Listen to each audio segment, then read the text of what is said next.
Look at me. No, really look at me. Everything's fine right from hindsight, but look at me. Not with obscurity, but a surety of impurities in each of us where no good is found, even on this ground. Nevertheless, my Father's blood run through my veins like an Amtrak train, covering every offense. Like a plastic bag of chips, there isn't an inch of this temple he isn't familiar with. He didn't build it with sweaty hands nor salty fingertips. He didn't switch up his plans like, forget it, man. His word actually means something. He isn't a hypocrite. Look at me. Now, if you look at me crookedly, does that make me a crook?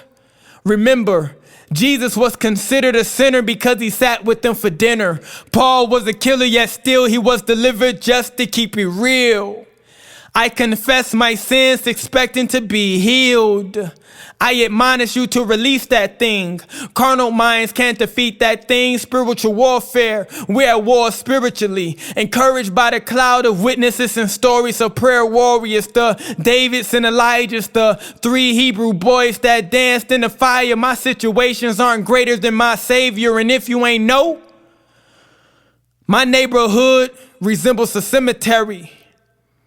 But as I was left for dead, I stretched and pled for his breath and bread. Over this flesh he bled. Look at me.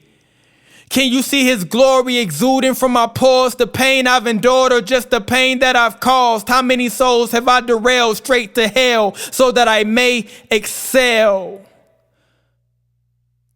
The least in need of the most, I know somebody prayed for me without ceasing. Lord, intercede for those in need of the ghost, prayer and a miracle. I'm in need of them both. My faith keeps me afloat when everything sinks in the boat. So right before I panic like the people in Titanic, I think about the Red Sea parting waves, the Jordan River's flow seizing, the sight given to the blind, the barren with several carriages, the lost given direction, the crucifixion and resurrection. Look at me. No, look at you before you look at me. For he without sin shall cast the first stone. Judge not, yet ye be judged, not by me, but God alone. Now look at me.